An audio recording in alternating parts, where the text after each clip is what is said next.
ilustríssimos presentes. Eu devo ser a pessoa mais chocada que estou aqui, porque a pessoa que me convidou fugiu. E o tema é o tema que todos sabem, por isso eu não venho trazer nenhuma novidade, venho só querer conversar convosco. E qual é o tema?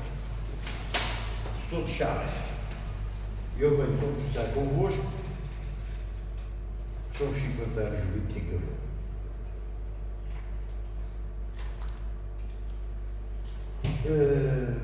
Ensinaram-me 3 coisas na vida quando se fala. Primeiro, levantar para todos nos vejam. Segundo, sejamos claros. E terceiro, sejamos cultos. A primeira premissa já fiz lá as seguintes. Acontece que quem me convidou foi o professor Jaime Pereira dos Santos, pessoa que eu já conheço há diversos anos, por seguintes motivos. Primeiro, eu estive numa instituição física com uma farda que fui obrigado, e mais tarde voltei lá por livre vontade, mas sem farda. E foi aí que eu conheci o Jaime Pereira dos Santos, que foi meu professor, lusófona. Também ele fez parte da constituição da lusófona. Daí veio o conhecimento e a amizade já de longos anos.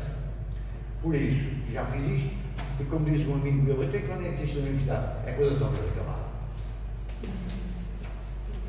Cada um é esse. Bom, por isso, 25 de Abril, revolução ou golpe militar.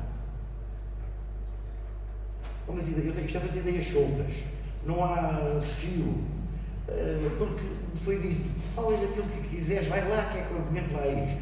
Uma pergunta, estão a transmitir para outros lados ou não? Não. Desculpa, eu estou numa universidade, é digital, não é? Mas e não estão a. Mas a internet não está. A internet.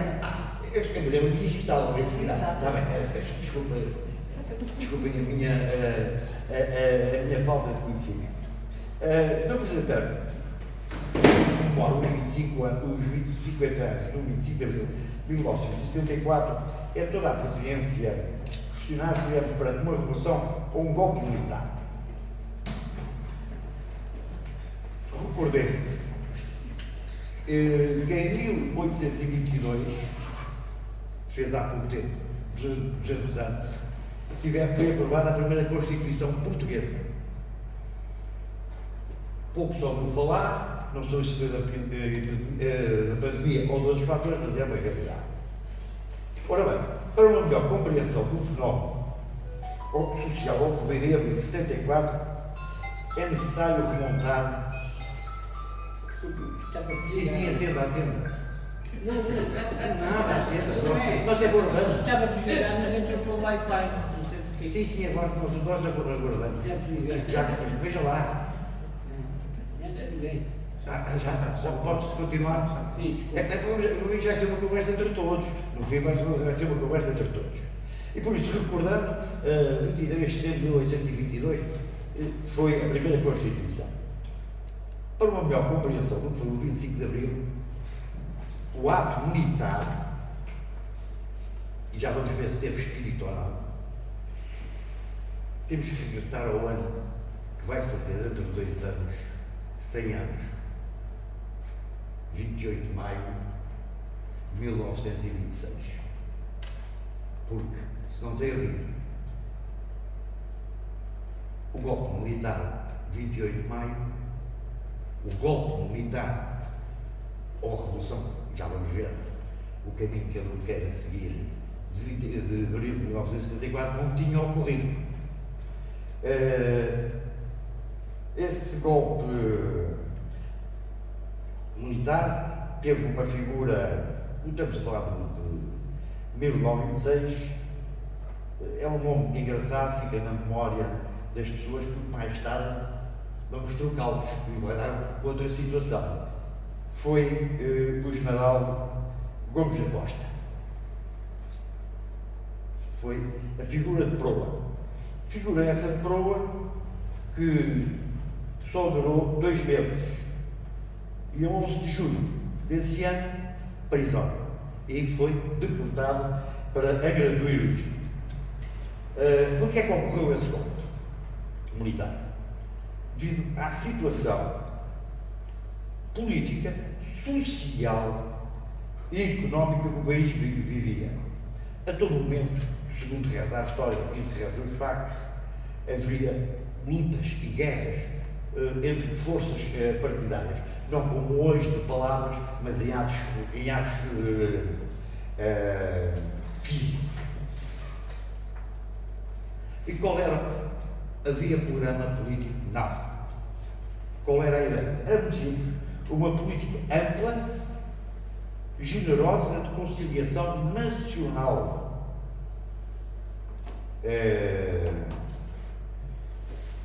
Foi este o espírito da ideia.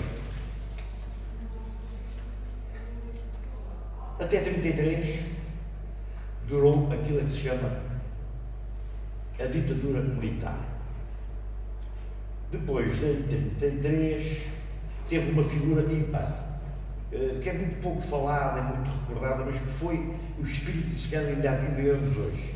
Chamava-se, é um senhor que se chamava General António Oscar de Fragoso Carvalho.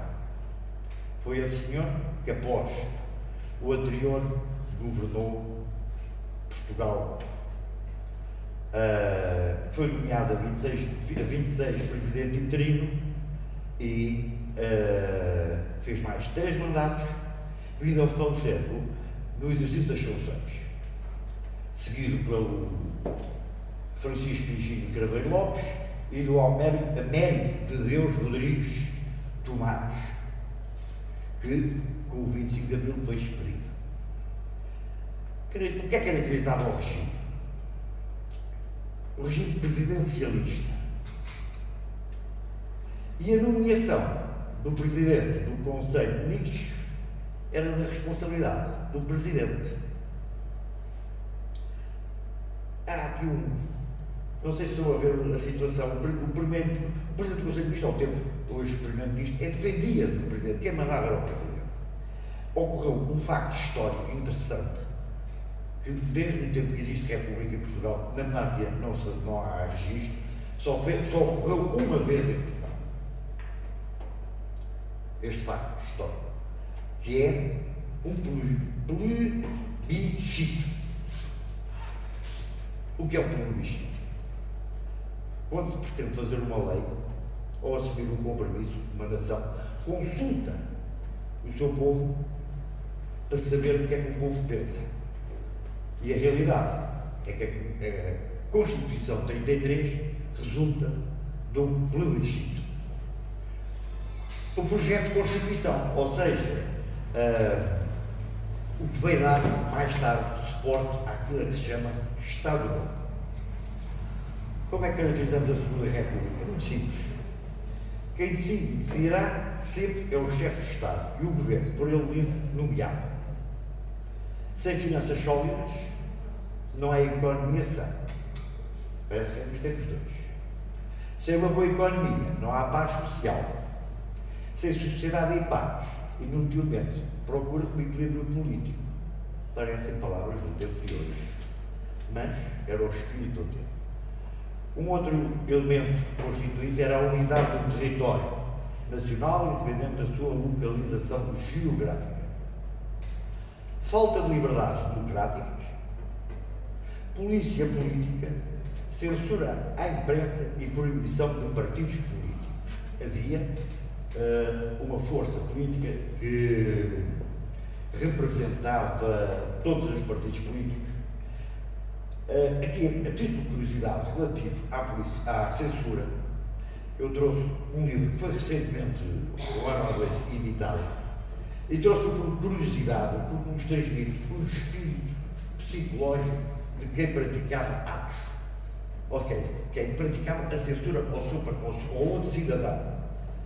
E é por curiosidade, é assim, um senhor, este livro chama-se Alma Russa, José Conrado. E um tal major arrogado, que não há memória de chefe neste livro, diz assim, isto em 14 de abril de 1947, diz ele assim, é um livro de propaganda revolucionária, passado ainda do tempo dos pesados. Há pouco ouvimos falar da imensidade, e dizia este tal censor, nome arrogado, Julgo que deve ser proibido, porque é este e muitos livros que sejam o nosso mercado tem fim e convencionalismo de alimentar místicas russas. Felizmente, alguém mais, e passado, isto passou-se em 14 de abril de 47 e a 17 de janeiro de 48 o livro veio para a rua e foi publicado. Isto para transmitir o que é o sentido de censura quando é praticado a alguém para terceiros. E por isso, era a trilogia Deus, Pátria e Família. Foram estes elementos, este espírito incorporado na população, que mais tarde os militares, em abril de 74, fizeram uma ação militar. Essa ação militar, que todos conhecem, que todos viveram, só tinham um interesse, era por motivos e interesses internos das Forças Armadas. Tinha como objetivo o desejo dos militares de pôr fim à guerra, sem programa político. Vamos encontrar uma mesma situação. O Gomes da Costa, primeiro presidente interino, também não pensava nada. Não tinha ideia política, não tinha sul. No 25 de abril teve-se uma pessoa com sul, mas que teve o mesmo tempo de duração que o outro. Chamava-se António de Spidman. Com este livrinho, Portugal no Futuro, estruturava o pensamento do que deveria de se fazer com aquele ato militar. Eu não sei se algum dos presentes esteve, mas ainda me lembro quando as balas passavam na calçada do Carmo, estava lá o Chaimito em cima, estava lá o Marcelo, e houve um GNR disparado, mas o resto não deu mais nada. Era tanto pouco e tanto depois, que aquilo acabou tudo.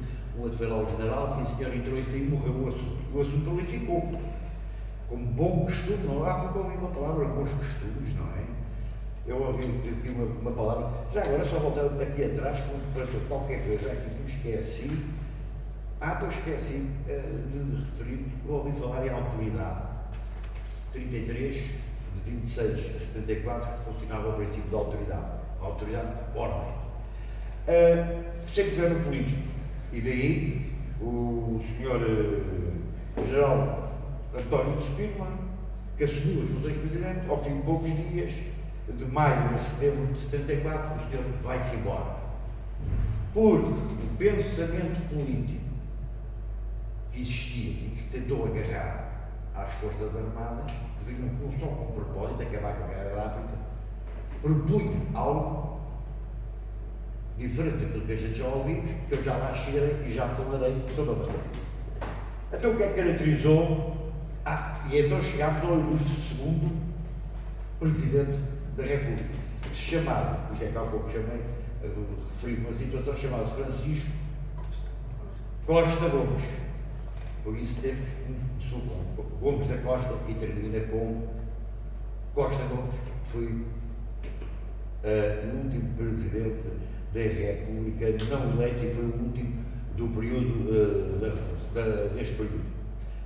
Elementos fundamentais. Temos a liberdade. Agora aqui o conceito de liberdade, eu iria explorar esta componente. Independência absoluta, ilegal, de um indivíduo, de uma cultura ou de um povo.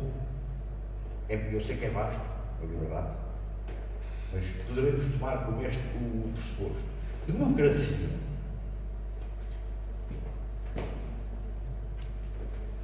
A democracia como conceito de isonomia, igualdade de direitos, que nos levam à natureza primitiva do ser humano. E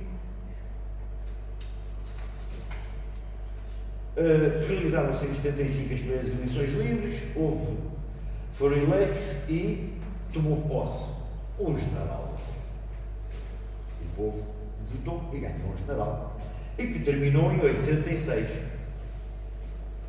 Mas ocorre o seguinte: em 1999, aconteceu um facto histórico muito controverso. Já ouvimos aqui palavras contra ele, indiretas, mas foi um facto que leva hoje, quando há pouco se diz já o lei, internet, telefones, disso tudo, foi dos portugueses. É que em 99 terminou o Império Português, foi o único e o primeiro império que existiu na globalização global. Todos os outros impérios que existem nunca alcançaram a magnitude do Império Português. O Império Português só tinha uma característica versus todos os outros impérios. Enquanto os outros impérios têm como característica imporem-se, nós utilizamos a estratégia de nos misturarmos. Uma estratégia diferente, porquê? Porque temos poucos, como somos poucos, o melhor é misturarmos com os que lá estão e alguma coisa vai dar. Por isso, foi na altura em que Macau foi entregue à China. Não é bom, nem é mau, são factos. E, isto prolonga-se. Passados 50 anos, o que é que temos? Um sistema capitalista. Tratados internacionais, a ONU e a NATO mantiveram-se. Aderimos à Comunidade Europeia e agora vamos ao íntegro da sociedade.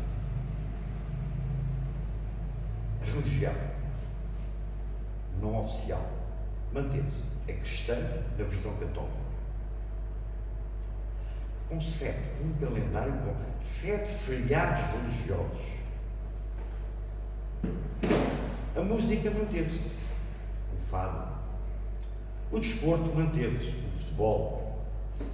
E neste momento, quem disser uma velha canção que muitos de nós aprendemos, até o pau ao gato, não o diga, e faça autocensura. A lei de conclusão. O governo de Portugal, desde o início da República, como mais alto magistrado da nação, iniciando-se em 1918, o primeiro militar, e terminado em 86, teve 10 militares como Presidente da República. E com o atual Presidente Marcelo, 19 civis. A sociedade atual portuguesa é resultado de um golpe militar sem ideologia, com pensamento político estruturado. A sociedade civil e as forças vivas, após o momento de movimentos e políticos, o golpe militar tomaram o rumo da nação. Para findar, dicotomias da atualidade. As dicotomias da atualidade qual é? Que todos hoje, como falamos ou ouvimos todos os dias, direita e esquerda. Mas, se pensarmos o que é a direita e a esquerda, muito simples. Como é que se chegou à direita e à esquerda? Muito simples. Há uma pessoa que está no lugar como eu estou. E há uns que estão à minha direita que pensam como pensam. E estão à minha esquerda que pensam como pensam. E está feita à direita e à esquerda. Se o critério fosse o inverso, que era a porta da rua, os da direita eram da esquerda e os da esquerda eram da direita. Foi puramente este o critério. Não há mais nenhum critério. Então, o senhor para a direita e para a esquerda. E assim ficou o pensamento. E o que é que diferencia depois, posteriormente, com esta divisão? A direita manteve-se. O que é que define a direita e o que é que define a esquerda? É a religião, puramente. Puramente. Como sabem, existem 7 religiões no planeta Terra. Há uma que há pouco foi focada, que será a 8ª, que é o Bahá'í, não é? E quem tiver religião, nunca se esqueça quando festejar o Natal, estou a fazer festejar uma festa de direita. E qual é o fundamento disto e a importância que tem para todos nós? Ter religião não é mau, não ter também não é mau, ser de direita não é mau, ser de esquerda não é mau. Enquanto houver religião, nós entendemos o nosso ser humano, como ser humano, temos um destino, estamos ligados a uma entidade e por isso somos limitados. quando não temos religião, não estamos limitados, o destino está nas nossas mãos. E aí chegamos o seguinte, é para reflexão. Não há? Ninguém sabe nada e é melhor nem sabermos. Isto tinha aqui uma coisinha depois para dizer, eu ia acabar com isto, mas tenho que acrescentar outra coisa. Quem troca a liberdade pela segurança não tem direito a uma nem a outra. E por último, como hoje ouvimos aqui a palavra, com 3 linhas apenas escreve a palavra bem, que é a maior do mundo.